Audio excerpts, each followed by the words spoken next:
This podcast is a proud member of the UUOP network.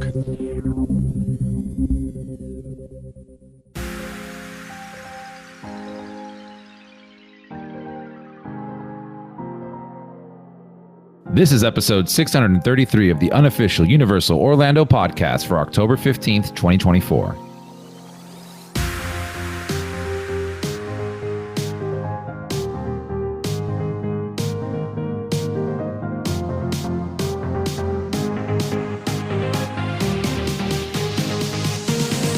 Welcome, everybody, to the show. We are so glad to have you here today. The we, though, is not the typical we.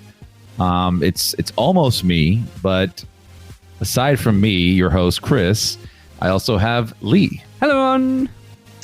And Tracy's still out. She is fighting some germs, some fomites, some stuff.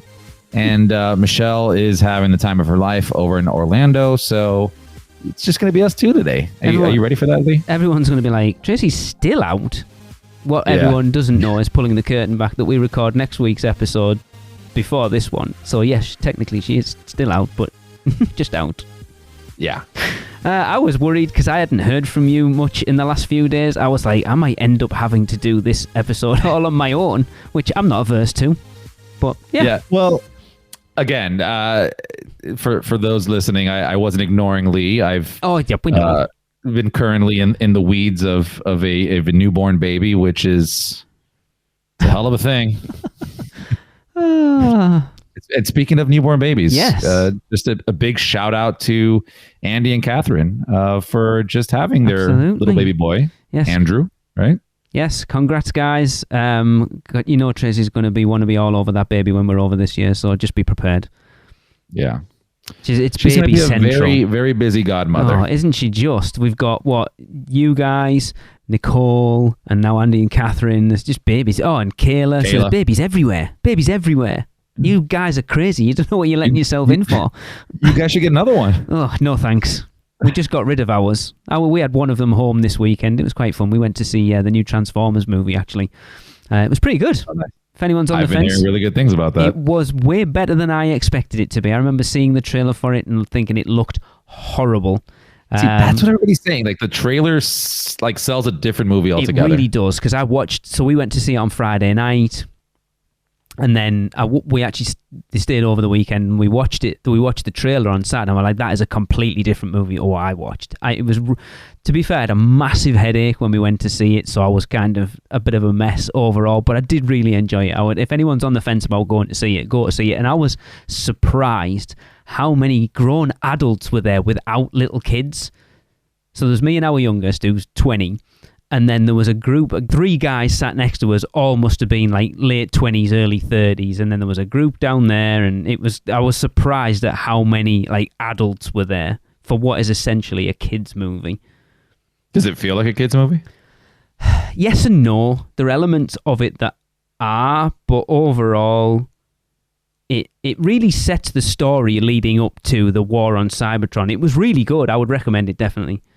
Okay. And I mean, we can speak this long about it because, Universal. Yeah, exactly. Transformers. There you go. Imagine if they rethemed the Transformers The Ride to Transformers 1. That would be interesting. It would be. But it was good. I enjoyed it. Okay. So this next part's going to be kind of difficult because we got some PC birthdays here, but our birthday queen is out, our announcer. Yeah. So we'll just split in between us, Chris. Okay. All right. So the first birthday we have here is John Tyler on October 15th. Feliz cumpleaños, buddy. Happy birthday, John. I hope Becky is spoiling you rotten. Absolutely. Yes. And then next is a birthday twin, the one and only, I adore this woman, Mrs. Crystal King, also on October the 15th. Happy birthday, Crystal. Happy birthday, Crystal. Also, another fun fact, my mom's birthday is October 15th. So there you go. Yeah. Big day. Yeah. Next up, we have Willis Ward. Happy birthday, Mr. Ward. Happy birthday, Willis. I don't know whether you were there. I think you guys were riding Cat in the Hat at the Weekender. We bumped into Willis. Oh, nice. Yeah. It's cool. Of course, if you want a birthday shout out, you can join the Producers Club. We have weekly bonus behind the scenes episode, an amazing Facebook group. As I said, you will get your birthday shouted out on the show and in the group. You can be part of our annual donation to Give Kids the World and so much more. And all you've got to do is go to uop.supercast.com to join. Very good.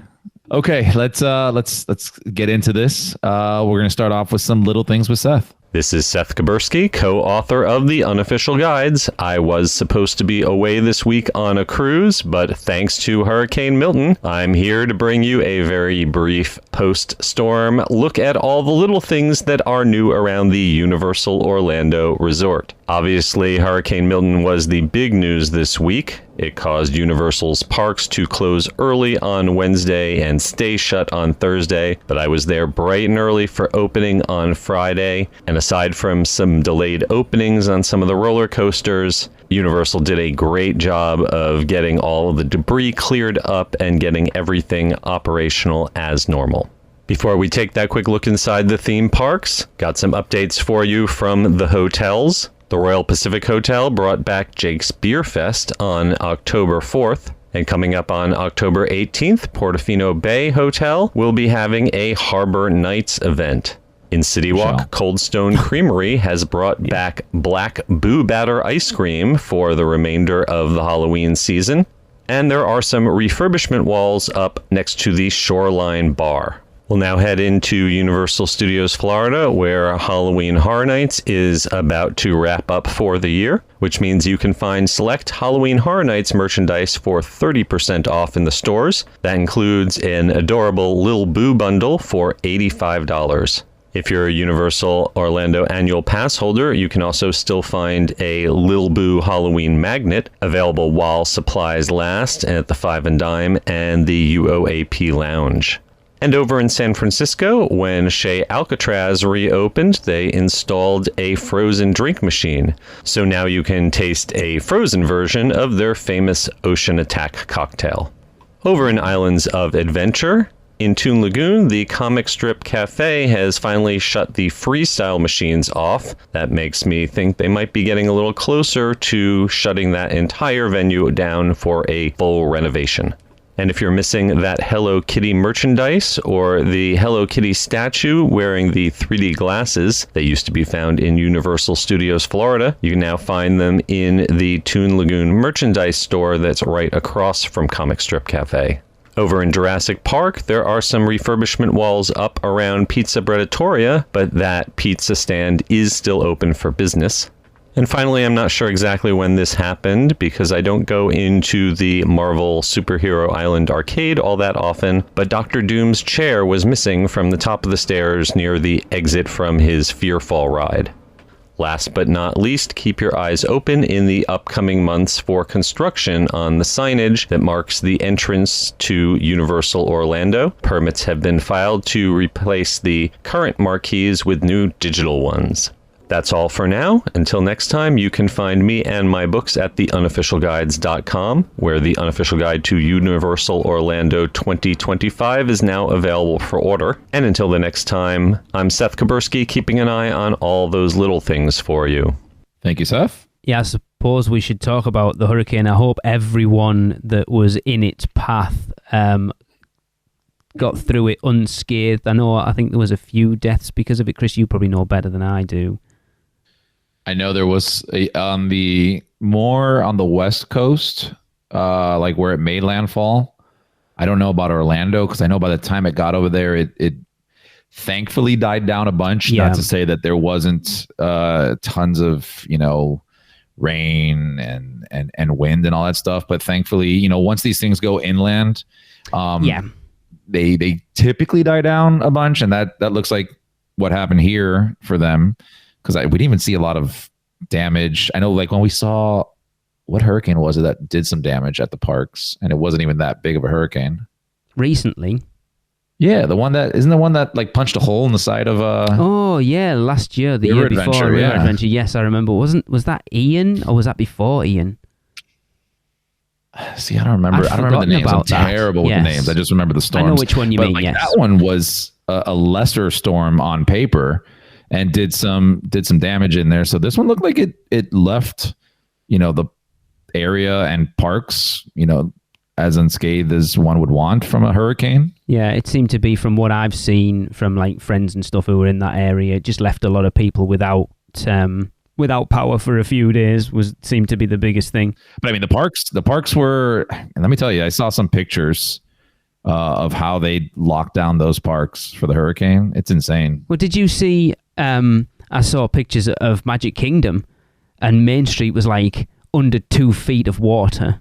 It was crazy. Yeah, but Magic Kingdom gets under 2 feet of water like on a random Sunday afternoon. Yeah, it's so bad. Islands floods pretty badly as well. I remember walking back through, walking back through studios at opening night of Horror Nights last year. Tracy had her Crocs on and was having an absolute blast. How torrential it was that first night. And even that floods pretty badly.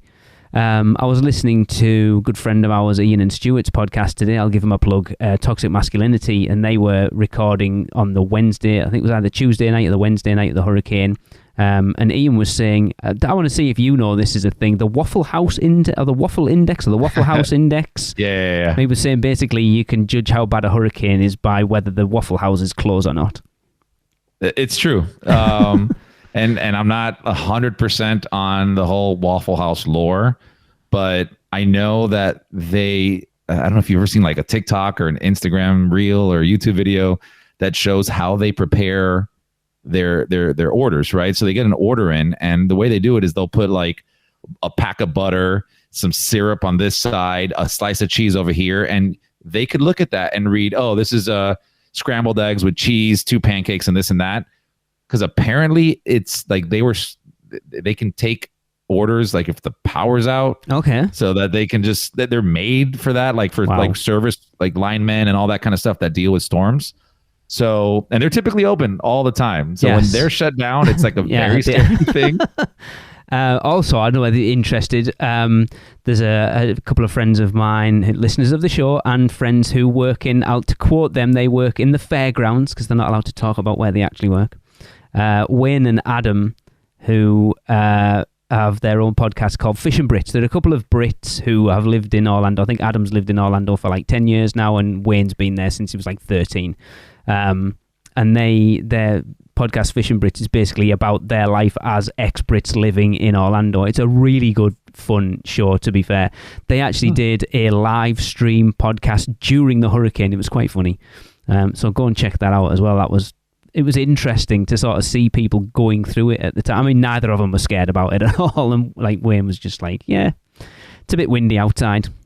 Yeah. But again, not trying to diminish it at all because it's crazy. I mean, you and I talked about it last week, didn't we? About how it was on paper one of the worst that's ever been. But yeah. And look, man, I can tell you as a born and raised South Floridian, like we are like the target for most hurricanes. It's you kind of become desensitized, right? Yes, it's not insensitive, but you're just like, oh, a hurricane, sure. Yep. Let me know when it gets to a category 4, then I'll start to like. When you're dealing with them every year, it's just part of the course. It's part of living here in Florida. Like you move to Florida, expect a hurricane. Like not, oh, I hope we don't get one. You will get one. Yeah. Just you just get used to it. So that's kind of what that is. Well, Tracy and I have experienced it twice when we've been over. The first time we ever came over, 2004, we landed and they shut the airport behind us for Hurricane Jean. And then the tail end, didn't we get the tail end of one last year? So when we landed on the Tuesday, I think one had just come through. I'm trying to remember what it was called now. Irene, was that last year? Yeah.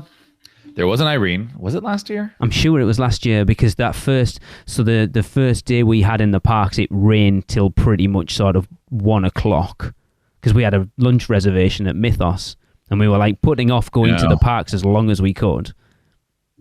So Irene was in 2011. Okay. That's weird. I'm going to have to look it up. I'm sure it began with it. Idalia, that was it. Idalia. Yes. So we caught the tail end of that. So it's like, but I know a lot of people, we've seen it go freaking out who are going on, they've got like trips booked and stuff are freaking out. Oh my God, the hurricane. It's like, it's bad, but it's not that bad. you might lose a day. I mean, that first time we went, obviously we'd never been to Florida before. This has become the unofficial Universal Hurricane podcast. Yeah. We'd never been to the US before, and it was like this big trip that we'd spent a fortune on. We were like, oh my God, it's going to spoil it. And we got stuck in our hotel room so we arrived on the Saturday, pretty much like all the toll. So we flew into Sanford. All the toll roads were closed. And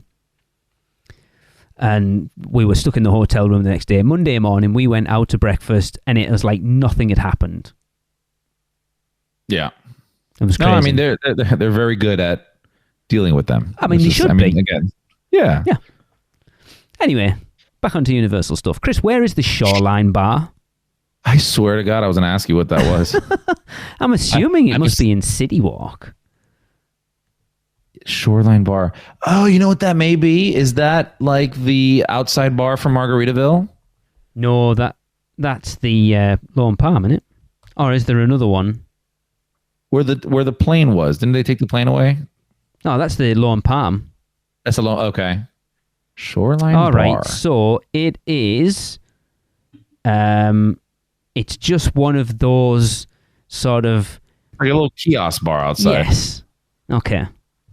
Fair enough. What are you refurbing? God knows. Have The you been wood back? panel colors. Have you been back since Chez Alcatraz opened? Like reopened afterwards? No, man, we haven't. We haven't seen the new parade yet either. When was the last time you were there?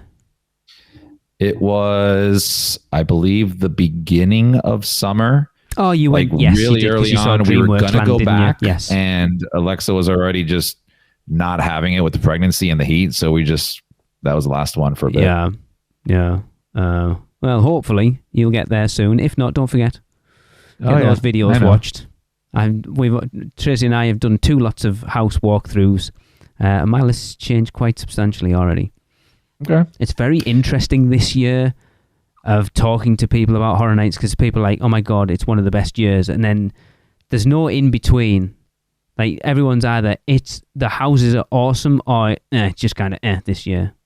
So I have, obviously I have a crap ton of different Universal pages and like Horror Night specific ones on Facebook. And I also follow HHN on Reddit, which is like an unofficial one. And man, I just get pushed so many posts about how terrible it was this year. Yeah, it's weird. And if you go based off of that, like it makes you go like, why did people go? But obviously there's, first timers that have no idea and they have a bad time because they didn't plan enough, maybe. I don't know. Interesting. Yeah. Yeah. I mean, it looks house-wise, it looks a really solid year this year, if I'm honest. But I keep on hearing good things about the Insidious one. Yes. Yeah. Did you see the designs for the new entrance signs then, Chris? Have you seen them? No, it's not the logos that they redid, right? No, they're doing so. I can't remember. Some news site reported it a couple of weeks ago. I posted them on our Instagram. So at all the major entrances to the resort, they are putting in these new digital entrance signs.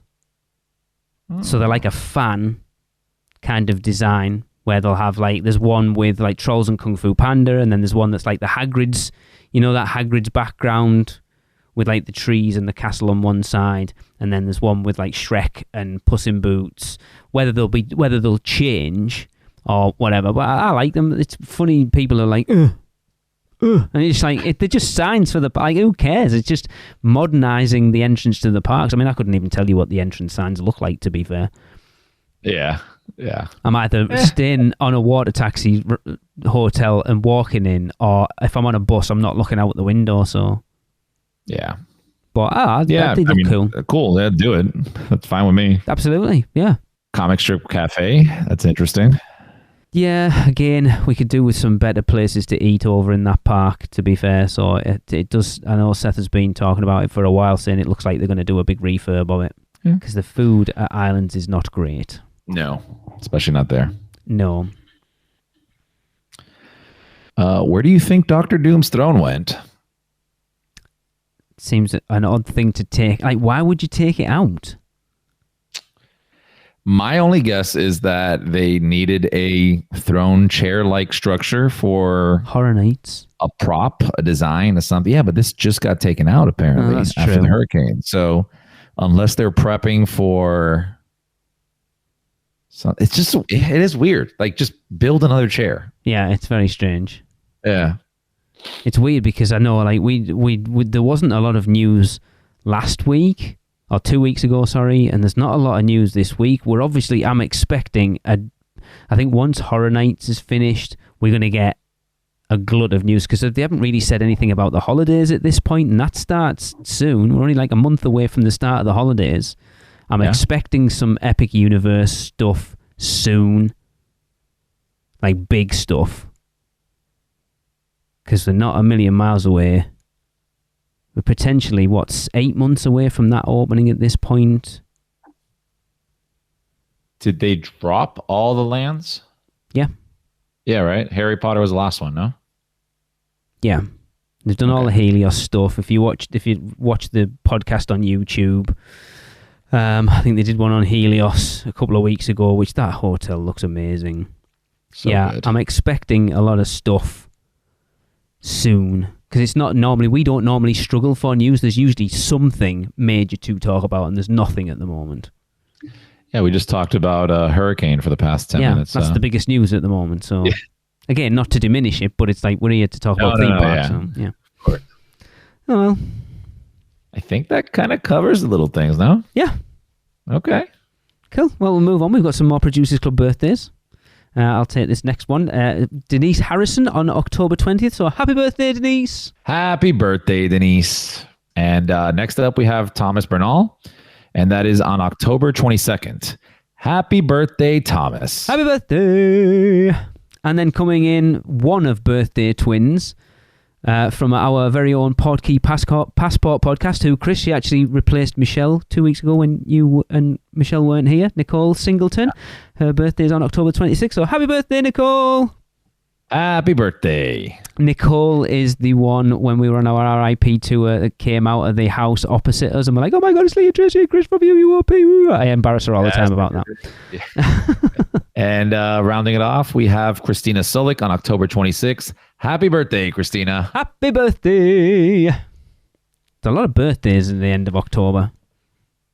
Yeah. What's 9 months prior to this? Is it February? Is it Valentine's Day? Is that what it is? Yeah, about that. Yeah. Right. February, no? Yeah, February. February, March time, yeah. All right. Next up, we have a Which Stick Gets Your Lick? And this one comes from our good friend Sonia. I've been given the impossible task to keep this family friendly. So why is the segment name so rich with double entendre? We all know what you're trying to say with the segment name that you picked.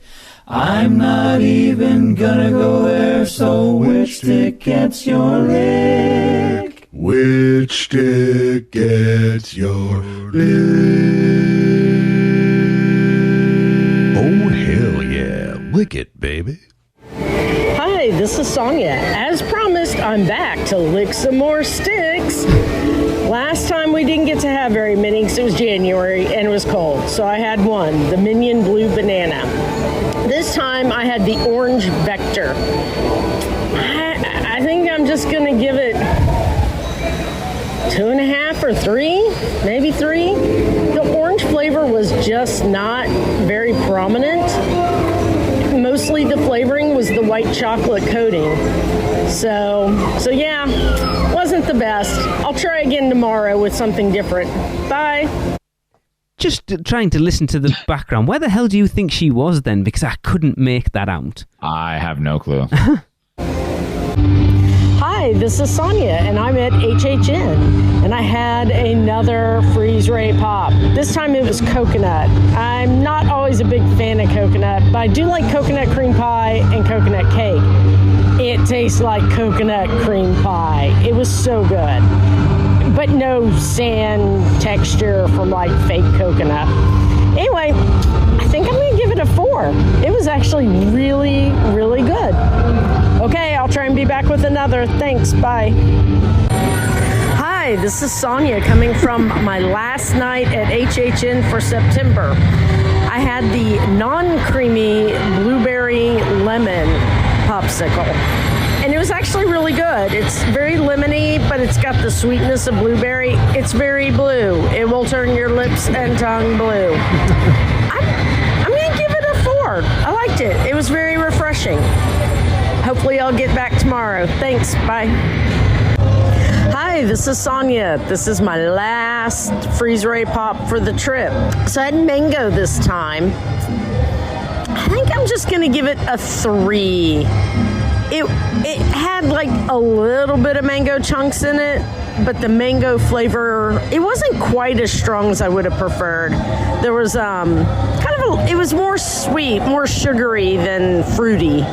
So wasn't bad, but I love mango, so I like a really strong mango flavor. Okay, well, I'll hopefully get to do another report in October. See you then. Bye. I think by the end of October, New York. Oh, okay. That's where she was at the end. I can tell that's by Lalo then in the background. I think by the end of October, then Sonia will have tried all of them at this point. Yeah. I need to go back and listen to the recording that you, Tracy, I, and Alexa did from that first time to try and remember which ones we had. So when Tracy and I get out this year, we try some different ones. Yeah, I want to just try anyone, to be honest. I just want to be there. I want to be out of my house. Tell me about it. I'm sure you do, yeah. Yeah, there's worse things you could be doing, though, Chris. That's very, very true. Yeah. Come on, guys. You could be on the podcast. It's dead easy. All you've got to do is get involved in this year's interactive topic, Which Stick Gets Your Lick? Or if Tracy was here, she would call it Lick Me Stick. Just go to Freeze Ray Pops like Sonia did. Try as many of those popsicles at Minion Land as like Sonia did. I mean, she spliced them together. I didn't even do that. She sent them all spliced like that, which was cool. She's awesome. So basically, just try as many as you can. Yeah, and then once you've done that, just record yourself ranking each one of them out of 5. 1's being... Oh, hell no. And a 5 being... Oh, hell yeah.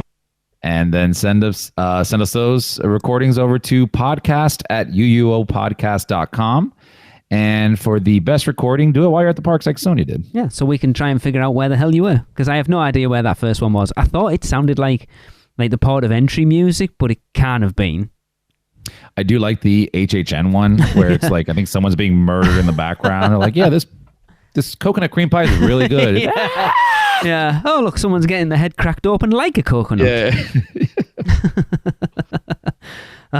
This is the problem, though. You're starting to understand how Tracy and I feel a lot of the time when we hear those, and it's like, I just want to be there so badly.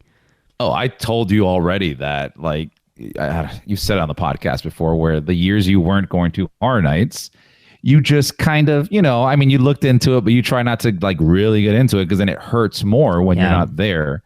And that's kind of what we've done this year. Hopefully, maybe fingers crossed, we're going to be there this year, hopefully.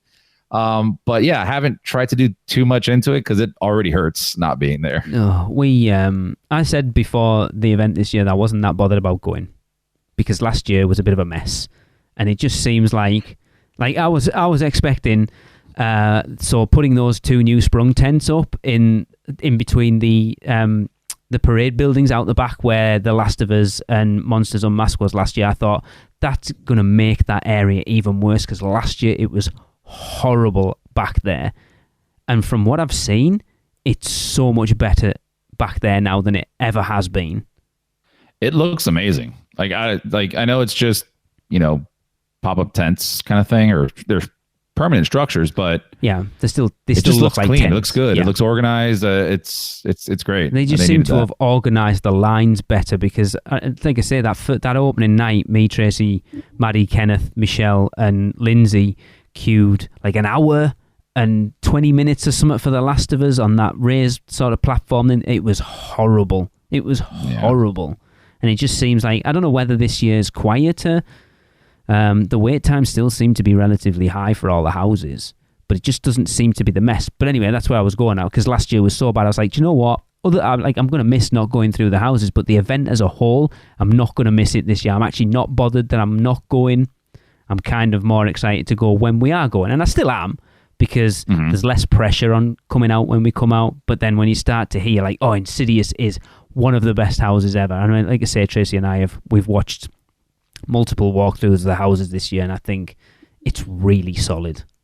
I want to see it, and I think, or walk through it, not just see it. Yeah. And I think that's, if I remember correctly on the hype list, I put that at number 10 just because I don't have any kind of connection to that franchise, and hearing how good it is. Yeah, I think I had it at number 1 because of how much I loved that house in 2015.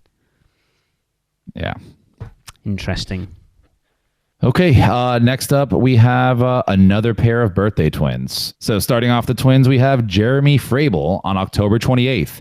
Happy birthday, Jeremy. Happy birthday, Jeremy. And then the other pair of the twins is Jason Montagut, and his is also on October 28th. So happy birthday, Jason. Happy birthday. Yes, there you go. I think that's all the Producers Club birthdays. Yeah, of course, like I said already, if you want to get your birthday read out on the show, just join the Producers Club. Just head over to uop.supercast.com to join today. All right. We're going to take a quick break and we'll be right back. I wish to go to Scotland.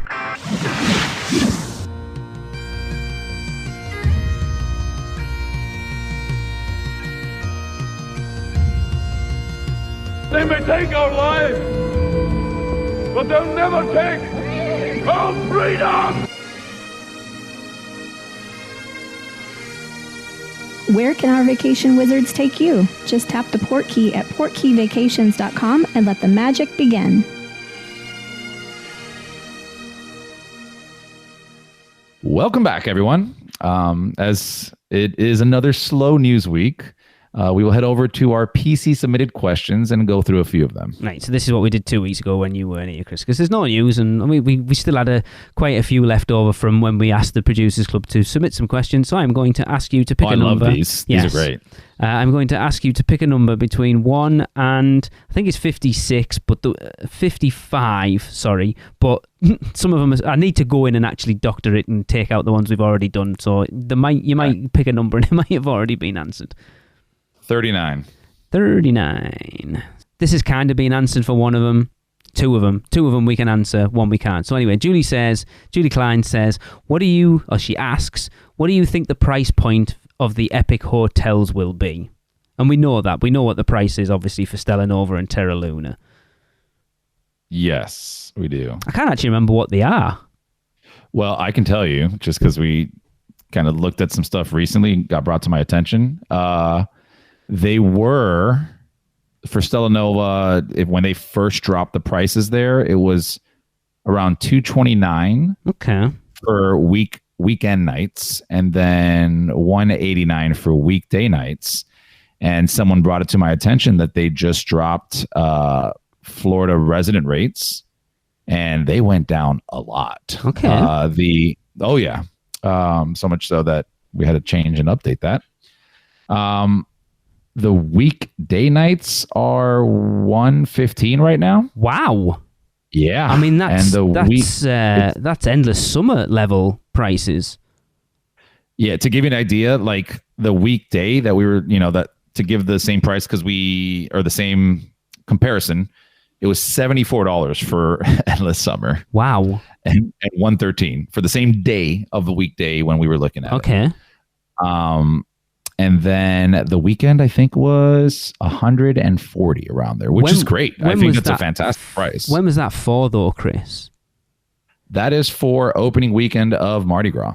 So last weekend of January. So the benefit isn't there really for staying down there at that point. I have no doubt once Epic Universe opens, those prices are going to go up substantially.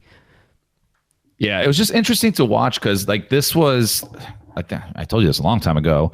When we booked this, it was when they first dropped the rates. Yes. First dropped anything for that hotel. This was back in April, and there was no discounts, nothing. Even weekdays were expensive. So it's one of those things where they're just like, hey, drop it and see if people pay this price. Yeah. Which I'm sure people booked, but probably not enough to the point that now they offered all the other rates that you can get cheaper. But that's the thing, isn't it? Like I say, when they first dropped, it was the only reason you were staying there was to stay there. 100%. It's just to try out the hotel. Yes.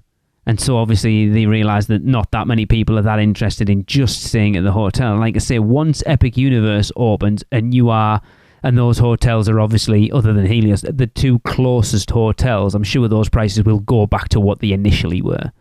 Or even more, potentially. Could be. It's just that Helios. It's obviously going to be incredibly high. I know we talked about when we did our Epic Universe predictions episode of just they could charge what they want, quite honestly. But the fact that they've put all this information out in emails and on the blog, and then they've done a whole podcast episode of promoting of what an amazing hotel this is going to be, permanent, exclusive access to a celestial park, view from everywhere basically everywhere at the backside of that hotel will have the best view of Celestial Park and Epic Universe, and you'll be able to see all the fountain shows throughout the day and the night and all the rest of it, and staff dust races and blah, and it's all about how amazing this hotel is. And we're not going to tell you a price because we want you to be excited about the hotel before we completely put you off. They're slowly bending you over and going, hey, are you ready? They want you salivating at this hotel that the price won't be as big a kick in the teeth as it's going to be. Because which to be fair, I think we're all salivating pretty heavily. I think I ran out of saliva. So. It looks amazing. It really does. And building a hotel into the park, it should be. It should showcase 100%. That park like nothing else has. But I have no doubt they're going to charge a very hefty premium for it. This is basically their, I'm trying to make a comparison to Disney. There isn't one. They don't have any the contemporary. I guess you're looking at those Magic Kingdom ultra premium hotel. Yeah, so you're looking at Grand Floridian, Polynesian, contemporary, it has to be those Magic Kingdom. Let's be fair. We all stayed at Portofino. Yes, we did. And it was a bit of a letdown. As for the price we paid, it was kind of Yes, it was. It's not a bad hotel. The rooms were huge and everything was, it had kind of a luxurious touch to it, but that's about it. It was a little lackluster. So this hotel has to shine on all those other areas the same way. Because I think when you go to a Grand Floridian and a Polynesian, those hotels have tons of life in there. There's, it feels like there's a lot more things to do, places to eat and all that kind of stuff. So you need that. And then on top of all that, you're situated in the park, basically. It's going to be up there. Yeah. So just going back over our predictions, Michelle had a one-night theme park view room starting at $850. Tracy had it down at $950. You had it at $700, and I had it at $750. I think it might be more than that, I think it might be more, but I think they're going to have to at least have 3 available rooms at $700, because it would be ludicrous to be the hotel starts at $1,000. I think obviously we were predicting there off the back of basically a room that looks over Celestial Park. So you're going to have those internal rooms or the ones at the front of the hotel that are just looking out over whatever that road is that it runs alongside. So they're obviously going to be cheaper than the ones at the back of the hotel that are going to have that premium view. So maybe, but I think those premium view rooms could end up being over $1,000, quite honestly. But look, let's do a quick comparison, and this not to get too much into it, but the and I always forget the name, the Star Wars hotel. Oh yeah, the what was it called? Galactic Star Cruiser. Yes, it was. You're right. That one, if I remember correctly, it was a few $1,000 for a 2-night experience. I think it was was it 5? Is that, or was that too much? No, it went all the way. It went high, but I feel like you could have gotten it for a 2-person, close to 4, maybe 3,500 around there. Jesus. So you're spending in theory, you're spending about $1,500 close to $2,000 a night. Yeah. That's a whole experience, right? Like this is to say the Helios starts at 1,000 and it's just a hotel. Yeah, I wonder. And the Galactic Star Cruiser was literally, wasn't it on property, like right there? I don't know where it is actually.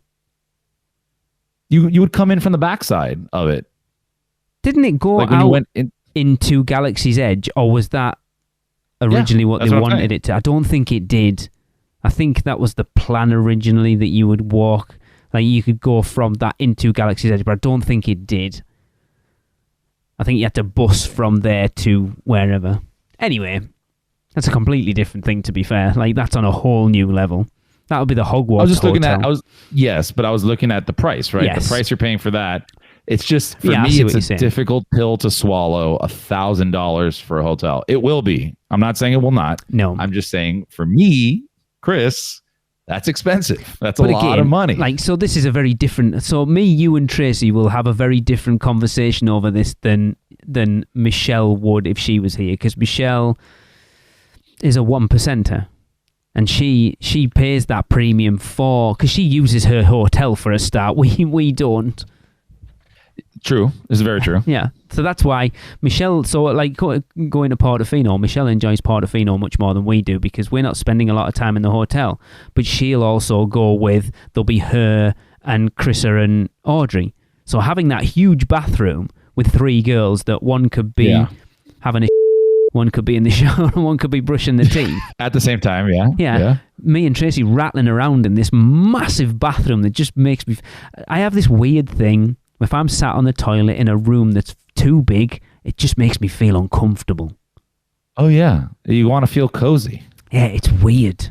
And those bathrooms and that were bathroom, massive. we joked about it. You could sleep in there. Oh, yeah. Like, it was there huge. was a corner of that bathroom that was way too much square footage with nothing in there. And that's the difference, though. Michelle would say, that's great, because I've got 3 girls, tons of space in the bathroom for the 3 of us to be in there at the same time. And you're like, fair enough. You're coming at it from a different... Our perspective is, we just don't need all that space. I want to get my I want to get my toe stubbed on the door while I'm taking a when Alexa goes to open that door. It's weird, that's how tight I need it to be. Yeah, it's just odd. It's very strange. Don't get me wrong, I'd stay there again, but it's not. It's definitely not. It's not at the top of my list at this point. Yeah. Also, we never answered the question, right? We did. We just went through what we had about our Epic Universe predictions. Okay, we're going based off of that. What it is. But she was asking, obviously, what it'll start at. Just like, not we were looking at it from a theme park viewpoint of view. I'll stick to those numbers. Yeah. Go on then, pick me another one, because I know I don't want to be influenced, so I'll let you pick them all. 7? Number 7 is from Chuck Schaller. Yo, Chuck. And he asks, will the hours be different for every portal at Epic Universe? That's an interesting question. Ooh. I don't think so. But then I could see... No, I don't think so. I was going to say I could see... We kind of talked about this a couple of weeks ago, about Dark Universe is definitely that one land you want to see at night. Like, the perfect time to go into Dark Universe is just as the sun's setting, so golden hour into the evening. That's when that whole land's going to shine. But I can't see them, because if you start... I suppose I'm looking at it from closing rather than opening. If they started opening... If there was staggered opening, you're forcing people into certain lands. Or if they close staggered, then you're taking people out of lands and forcing them either out altogether or into another land, which I can't see them doing. They want to spread them out as much as they can. But then also, we don't know what the tickets are going to be. We know what we know that we're not going to talk about because it hasn't officially been announced. I've heard some other things that I don't think I've told you about. I've heard other things. We'll discuss that off air. After. No, I don't think I think they'll will. do it more on the front end than the back, right? So I think you'll have, if you're going to have certain portals open and others not open, you'll have it in the morning as like an early entry type of perk. As soon as you said that on the front end, I thought, I could see them doing early entry at like Super Nintendo World. Or yeah, that makes sense. So rather than the others opening late, that would be opening early. I could see them doing that. Yeah, but I can't see them doing unless they could they've do never lit. even done anything like that. No, either. And like a portal, it is a new theme park and everything, but when we think of a portal, it's a land. Yeah. Right. And so we have that in theory in islands. So you could do it there, but they don't. It's not the same though, is it?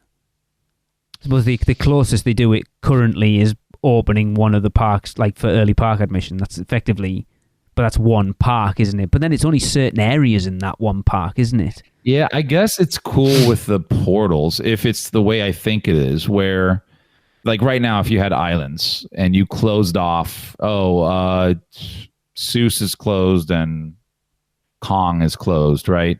You still walk through them. Yes. Whereas the hub and spoke design of Epic allows you to literally close off a portal and you don't have to worry about staff in that land or anything really, and still be able to walk to everything else. So it's more doable than the other parks, but I still don't see them doing them for closing. Yeah, not for closing. I think definitely I could see it being a perk of staying at Helios is, so the parks open everywhere.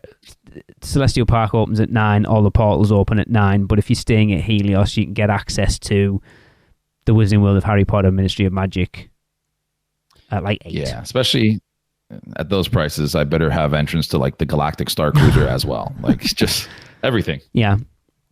Yeah, cool.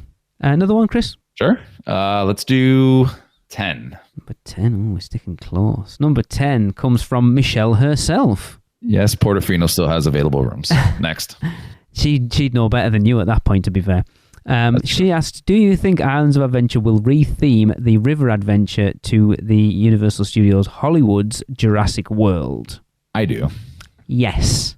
I think they will be missing a trick if they don't, because Seth's talked a lot over the last year on Little Things about how so much of those animatronics are bad, the initial ones. So bringing that initial tunnel in with the mosasaur would be a much easier fix for those. I need to go and watch it actually to see, because the ride's pretty much the same. I want to know what that mosasaur tunnel replaces. What do you mean? Like the screen part? Yeah, when you go through the tunnel and there's like the water around you and it's got the mosasaur going through and over the top. That's obviously, it's got to be, because that ride's virtually the same as the one in Orlando. Oh, you're saying what did that replace? Yeah, so before that mosasaur section in there, what did that replace? And I'm assuming it's got to be, because I'm sure you go straight into it. But it would feel weird, wouldn't it, opening those gates and then going into that tunnel? I don't think it does. I think it maybe goes into the initial sort of Hadrosaur Cove bit. I hope they wouldn't get rid of the gates. That would be a bummer. But yes, I would like to see them do it, and I think they will at some point, because you already look at it. It has a weird identity, Jurassic Park at Islands at the moment, with Jurassic World Velocicoaster and then the raptor encounter. The synergy's there. Just do it. Yeah, just change the whole thing to. I think it'll come. I think it might be, because isn't the new movie coming out soon? Is that next year? I think it's even further back. I know they announced like a whole. I'm sure was it a soft reboot or a hard. I'm sure I saw the other day that principal photography's wrapped on it. Really? What's it called? Because Scarlett Johansson's in it, isn't she? Yes. So it's Jurassic called Park Rebirth 25. Yeah. What a terrible name! What a terrible name. July 2nd, 2025. Yeah, because I'm sure they've wrapped principal photography on it already. And it looks like none of the original cast, like from any of them, are in it. Well, it does set place 5 years after the last Jurassic World movie. So okay. I guess it is a continuation. It's a 7th installment, yeah. How the hell? How do you move on from that? It's like two people have tried to open Jurassic Park and it didn't work. What makes you think you can do it? Can I be honest with you? Go on. Never saw Dominion. Really? I love Jurassic Park. I love going to the land. I love riding the ride. I love watching the first 3 and the 4th one. Yeah, on I love TV. Jurassic World. It's too much. That's it. You tried it all, like you said, and it's like, how many times are you gonna like? Yeah, fail. You know it. Yeah, I think by doing this, you're just diluting it further. I think when they did this reboot or the continuation with Chris Pratt, I think it started off. I thought that movie, I forgot the name of the Jurassic first World. of that trip. Was it just Jurassic World? Yes. Period, right? Yeah. Okay. I thought that movie was good. I loved it. And I thought honestly. it had, it's a good movie. They captured a lot of the essence of Jurassic Park. I don't think anything will ever actually capture that first movie because the time period of that movie, the CGI of that time period, like there's so much going on there. You'll never capture that moment again, but that's fine. You're not supposed to capture the past. You're creating something new. I think they did a really good job with that. And I think it was heading in a great trajectory. And then it just kind of fell off a cliff for me. Like the one after that was like, okay, you created another like weird dinosaur. Okay. And then it's like, well, we can still make this happen. It's always the same storyline like we had. It's like Terminator. Yeah. Like, and some of them are acceptable and some of them are not. But yeah, I'm over it. Like, I'm not really super excited about it. I'll probably watch it, but. So I'm gonna take some heat for this, especially off one specific listener. Andy, if you want to talk about it, just message me, dude. It's fine. I'm not a fan of Jurassic Park, the original movie. I don't. It's the cast for me. Really? It's the cast. I don't like the kids. Cast is amazing. No, the kids wind me up. I'm not a Sam Neill fan. I just don't like it. The film. Sam Neill's little boy? No, Sam Neill. What'd you just? I don't you say like Sam him. I don't like him. Oh, him. I don't like the kids either. The 2 kids, Lex and Timmy. Timmy winds me up. I hate him. He's kind of a little right. So it just annoying. I like the film, but the characters in it are what I don't like. So I don't care what you say. Come at me, right? Jurassic World it's the same as The Force Awakens. So The Force Awakens is effectively the first Star Wars film just brought up to date. 1000%. Yeah, and Jurassic World is Jurassic Park brought up to date. It's exactly the same thing. It's a safe Hollywood move. That's all it is. It's just a reboot. I agree with you. Of that I agree movie. with you. But I like Chris Pratt. I like Bryce Dallas Howard. I like the 2 kids in it. One of them's the younger one's out of Insidious. I really like him. Ty Simpkins. His brother's got like all the cast hits it for me. It's still got that nostalgia from the initial one because you've got the T-Rex and all the rest of it. I really like it. Then the next one, it's like, didn't they all escape? Yeah. And then I wanted to see, is that the one with like the motorbike chase through the city in the beginning? That's the one it's in the city. Yes, there's. But it's like 20 minutes. I want to see the whole. I wanted the whole film to see them out in the wild. Movie. Then don't watch Dominion, then, Chris. Like, I'm going to take some heat for this. It felt like it was trying to be too much fan service. Like they brought all the old cast back, Sam Neill and Laura Dern and what's his face who can only act one way. His name won't come to me right now. Malcolm, whatever his real name is. My brain's not working.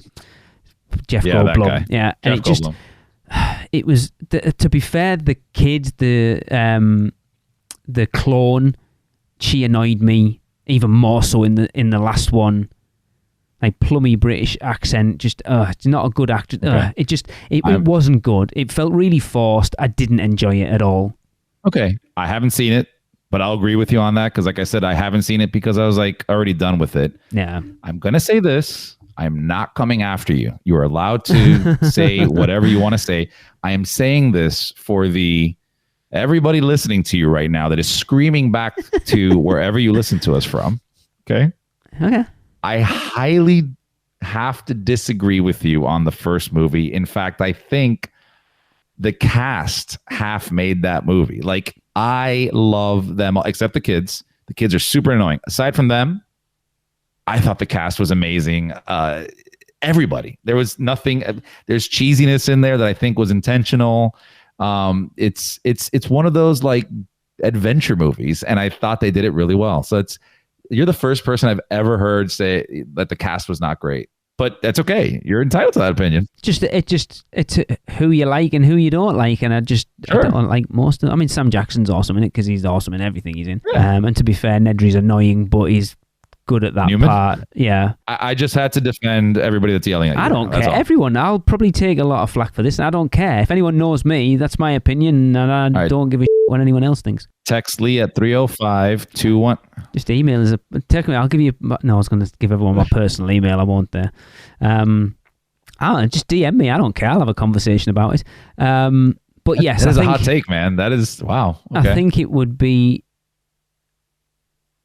wrong of them not to at this point, just to try and freshen. We've talked about Islands of Adventure for the most part still very much feeling like 1999's Islands of Adventure. Yeah. I think we haven't seen it because of like a money and resource or like manpower. Yeah, and you're not going to see it anytime soon. Exactly. Not until Epic Universe opens and that starts bleeding money, not bleeding money, but you know what I mean. So the money gates start flowing, because it will, and it'll make an absolute ton of money, and then hopefully they'll start pumping it into those parks. Islands, I don't even want to say those parks. Studios feels like it's had money spent on it. Islands, yes, you've got Hogsmeade, and you've had Hagrid's put in, and you've had Velocicoaster put in, but other than that, the rest of it hasn't really been touched. I know they can't with Marvel, but Toon Lagoon's well dated. Zeus hasn't really had anything done to it. It doesn't feel like it's had the same love that Studios has had. Yeah, I can see that. Like at a high level, for sure. Yes. The things they put in are amazing, don't get me wrong, but it's a wider thing rather than they've concentrated on big things rather than just kind of freshening up everything else that's in there, I think. And I know that, like, look at... I mean, dude, Lost Continent. Exactly. Yeah, you beat me to it. Like, it's a nothing of a land at this point. And I've said you're just power walking through it. Yeah. I said this on the show with Nicole and Patrick when they filled in for you and Michelle, that they seem to have spent a lot of time and money refreshing both parks. To be fair, there's been a lot of construction walls up around both parks, or freshening pavements and walls and repainting this, that, and the other to try and get both of them looking the best they can for people who haven't been to the parks in a very long time and are going to be coming for Epic Universe, or people who've never been before and are only coming for Epic and think, well, while we're there, we might as well go and see those other two parks. And they're going to go to Epic Universe, this brand new state-of-the-art, amazing theme park, and then they're going to go to Islands of Adventure and walk through Lost Continent and go, I feel like I say this every week now, what the hell's this? Yeah. It's weird that they closed Poseidon. Even if you'd have just left Poseidon's Fury open, potentially people would have gone in and gone, oh, what the is this? You know what I mean? Maybe it would have been worse. I don't know. But to have a land with nothing in it, other than a couple of They should have left Poseidon open, honestly. I think so. They should have. There's no reason not to, aside from the what is it, the cost of running the water tunnel. But even then, like you said, there's nothing in that land. And it is a ginormous footprint. Yeah. Probably one of the largest facades that you have in the entire resort. Like, think about it, from the entrance from like where you come off the main path to the entrance of Poseidon's Fury is huge. You could fit an attraction in that space. Yeah, just take off the sign that says Poseidon and just put up like Hyrule, and people be fine with that. I think it's coming at some point, but yeah, I think they will. I think they'll be missing a trick if they don't. Like I say, that it feels weird at the moment that you've got that weird, like Jurassic Park and Jurassic World all mixed together. Because like I say, even the raptor encounter is blue from Jurassic World. Yeah. I forgot about that. It feels kind of odd at this point too. And the river adventure over at Hollywood looks pretty cool. Like I say, we Universal have moved away from screens for definite. It's not something they're leaning on like they were. And when they were getting for it all the time, it was like, do you know what? You kind of deserve it, because they did really heavily rely on screens, and they've got away from that quite a bit lately. It's good. At least they're listening and learning. Yes. But you can still have screens. They're not an evil. They're not, we don't need to have any screens in. You put them in there to enhance things, and I think that Mosasaur section in there is perfect. Yeah, it's a just like CGI in movies. You don't have to stop using CGI. Yes, just use them where they're properly or best used, and use practical effects in other areas. Absolutely. Yeah. Cool. All right, I think that's going to wrap up the show. I think we beat those 2 questions down pretty heavily. And then now we're going to end this with another listener submitted How Bad is Fast and Furious? And this one comes from Kurt Gombar. Fast and Furious Supercharged is so bad. How bad is it? Fast and Furious Supercharged is so bad, they asked ChatGPT if it could be improved, and it just said, close it. Amazing. It's so much easier when there's only 2 of us. Yeah.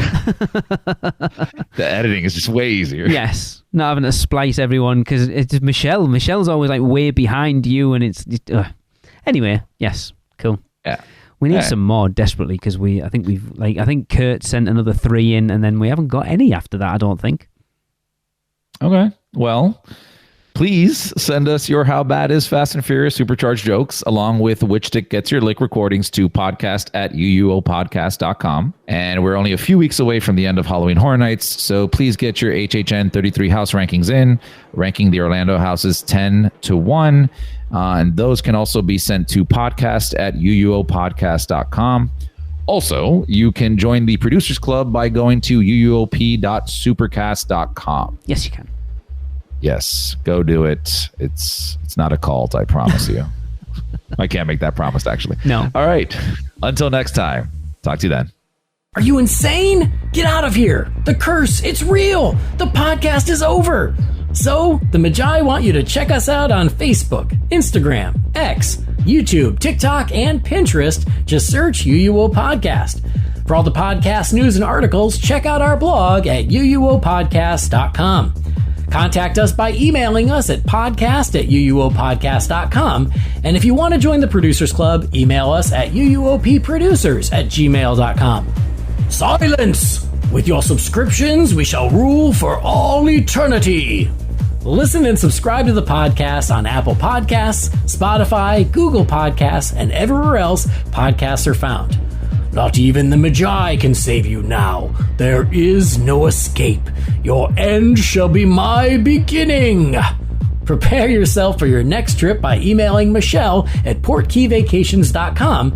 She can take care of all aspects of your next Universal Orlando vacation. We hope you enjoyed your podcast. Please remain seated and keep your arms and legs inside the prepare to forfeit your souls. Check out the other podcasts on the UUOP network. Rush of Fear, Halloween Horror Nights podcast, the theme park duo for all your West Coast news and info, the Taste of Universal, Universal Orlando Food podcast, and the newest podcast on the network, the Portkey Passport, our Disney-centric podcast. So hey, welcome back. Hope you enjoyed the podcast. I would have enjoyed this podcast a lot more if I had gotten my cup of coffee.